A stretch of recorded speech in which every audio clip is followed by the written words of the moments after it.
Shalom. Welcome back to Sweet Good Torah. This is Levi Shore. It's now Parshas Ki Tisa, 5776. I want to welcome everyone back. We have one of the most mystifying and confusing events in all Jewish history this week. The Chet HaEgel, the sin of the golden calf. How could it be 40 days after the Jewish people, 40 days after we stood at Har Sinai, at Mount Sinai, and said, Nasa v'nishma, said, whatever we will do, and we will listen. We believe with perfect emunah in Hashem, and we see your goodness. We see how you took us out of Mitzrayim. We saw how you split the Yam Suf, the Red Sea, for us. We saw how you destroyed our enemies in the Yam Suf, and you gave all the gold and silver and precious possessions to us. We see your kindness. We see your judgment against evil and a reward for doing good. And we heard Hashem speak. And how can it be 40 days later? 40 days later, we're building a golden calf? What happened? So the Midrash tells us that 40 days, the 40th day, and there was a miscalculation of when the 40th day would be, that this was a very powerful time. Because if we had received the Luchos, if Moshe Rabbeinu had come down from Har Sinai with the Luchos inscribed by the hand of Hashem, and if we had received that first set of Luchos, death would have been eradicated from the world. We would have entered a state into Olam Haba. The world would have been perfected. It would have been a Tikkun Ha'olam. It would have been a fix of the Chet of Adam Arishon, of what Adam had done in the Garden of Eden. This would have fixed it all. So the Yetzer Hara, the aspect of evil in the world used to test us, was now at its most desperate moment and showed the Jewish people a vision of an Aron, of a coffin of Moshe. And we feared that Moshe was nifter, that Moshe had died. So right before, what should have been on the 17th of Tammuz, it should have been a day of celebration, a day of joy, of receiving the Luchos, of receiving the Torah, which would have been a celebration. Now begins a period of the 17th of Tammuz to the 9th of Av, of 3 weeks of mourning, where all the tragedies of the Jewish people happen. So what happened? So the Midrash Tanchuma tells us that the Jewish people saw a vision of the Merkava, of Hashem's chariot, of Hashem's throne, on the top of Har Sinai.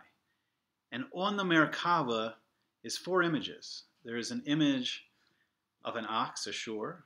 There's an image of a nesher, an eagle.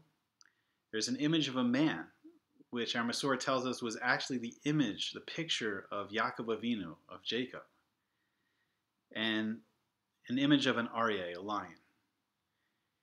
So, for whatever reason, this image of the ox, the shore, the Midrash Tanchuma tells us that the Jewish people were drawn to this, and this is the image that they wanted to connect to Hashem. They saw this image on the Merkava, and they wanted to connect. So then what happened? So then there was Erev Rav that came out with us from Mitzrayim. So the Zohar tells us that these Erev Rav, it's a mixed multitude.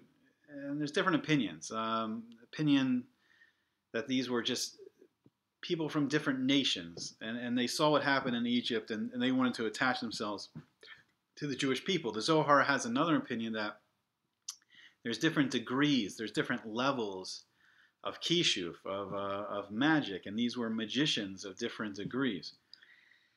So the Midrash tells us that there was 2 sons of the sorcerer Bilam, and Bilam was an advisor. He was one of the 3 advisors to Paro and Mitzrayim in Egypt.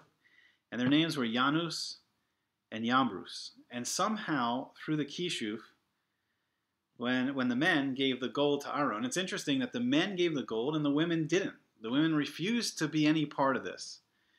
And we see many times in the Torah that the merit of the Jewish women that helped us in Mitzrayim, and it helped us get out of Mitzrayim, get out of Egypt, and they resisted this temptation to give the gold for the Egel Azacha, for the golden calf, but everyone gave willingly to the Mishkan. And our tradition tells us also to get out of this Golus Edom, the women are also going to play a huge role. So somehow these sorcerers through Kishuf, they drew for Ruach HaTuma, through the Sitra Achra, the forces of magic against the forces of Kedusha. They drew the image of this ox, this shore, from the Merkava, and they drew it towards them. Now Micha, who was a young boy who was saved by Moshe from the Egyptians, he also assisted by he threw a tablet into the fire with his gold. And on the tablet it said Ale Shor. It says, "Rise, ox." Now this, the Midrash tells us, was the same tablet that Moshe threw into the Nile River to raise up the Aron of Yosef, to bring the coffin of Yosef up when they were ready to leave Mitzrayim. When we were ready to leave Egypt, Moshe, this is how he retrieved the coffin with the bones of Yosef to bury him in Eretz Yisrael. So I want to propose a novel Torah to answer to this kasha of why we built the golden calf. I've never seen this in the Rishonim and the Acharonim, and it's a little bit of Chiddush, but this is what I think is a possible answer. That there's a book, Kol HaTorah, and it's written by Rabbi Hillel Shaklover, who was a relative and a student in the Vilna Gaon, the Gra, and he describes the aspects and the job of Mashiach ben Yosef. Our tradition is there's going to be two Mashiachs, or possibly one, but tradition talks a lot about a Mashiach ben Yosef coming first, and then Mashiach ben David, and then working together and bringing the world into the Yemos HaMashiach, the age of the Messiah, however you want to translate it, and then bringing the world to its complete estate, to Olam Haba. So the gematria, the numerical value of the word Yosef and the word Sion is 156. And in this Sefer, he brings 156 characteristics of Mashiach ben Yosef.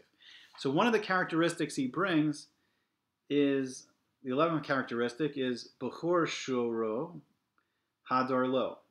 So the firstborn, his ox, glory is to him. So this is referring to Mashiach ben Yosef and the Bechor Shoro.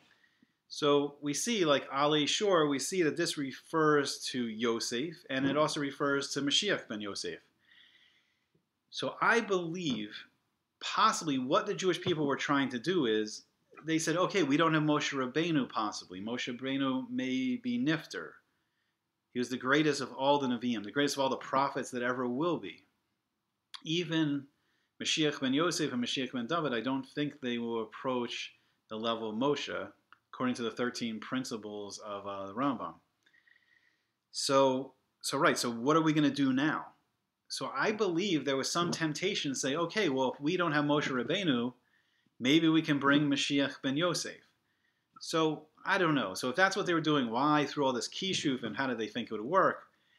But here's two interesting things I think that come out of it.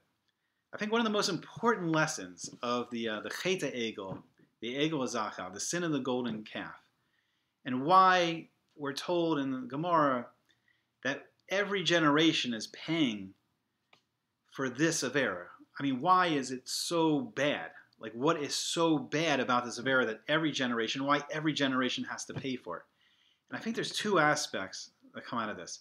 And I think one is extremely important is that once Moshe brought down the Torah for Shemayim, once we received the Torah, once we heard Hashem speak, once we were connected to Hashem and His Torah, we don't need anyone to connect to Hashem. Hashem is always available to listen to our tefillah, to listen to our prayers. He wants us to ask for help. We don't need anyone, even someone as great as a Moshe Rabbeinu, even someone that would be great as a Mashiach ben Yosef and a Mashiach ben David. The beauty of the Torah is that everyone can connect to Hashem through tefillah, through learning Torah, and for doing mitzvahs. What? And the more a person learns Torah and does mitzvahs, the closer a person can have a relationship with Hashem. It's up to every person how close their relationship will be with this infinite creator and the sustainer of all life. Now, I think the second aspect that's very important is Here we were at Har Sinai, and we were the only nation at that time that accepted the Torah. And no other nation in the world had accepted the Torah. So why do we have to go through these bitter goluses? Like Nebuchadnezzar was given a dream, a vision of all of world history, where he saw a vision of the statue, of a gold head and silver arms, and a stomach of copper and legs of iron and feet of iron and earth that was crumbling. And it's a vision of all world history.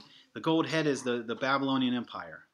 And the arms of silver are the empire of Persia and Media. And the chest and the stomach is Yavan, the Greek Empire.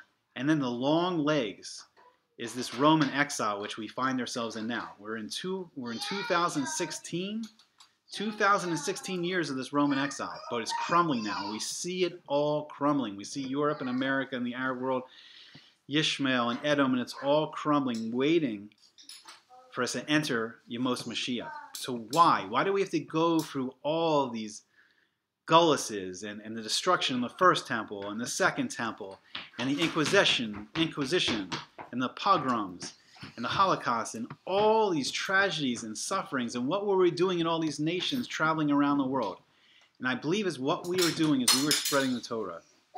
And we are on the brink now of a world where there are people in every nation in the world that have the desire to accept the Torah. So not only will we be the nation that follows the Torah, we live on the brink of a world that will accept the Torah. And that's why we cannot go right from Moshe Rabbeinu to Mashiach ben Yosef. That's why we had to go on this journey. But we are so close. And we are at the end of it. And may we all merit to see the coming of Mashiach ben Yosef and Mashiach ben David and Eliyahu Hanavi, Elijah the prophet, and the rebuilding of the Beis HaMikdash, of the temple in Yerushalayim, and the ingathering of all the Jewish people from around the world. And the world finally seeing the beauty of the Jewish people, and the beauty of the Torah, and the beauty of the mitzvahs, and the amazing kindness of Hashem that created this all and gave this all to mankind for their benefit. So good Shabbos. I hope you all have a great Shabbos, and see you next week, B'ezrat Hashem, for more sweet.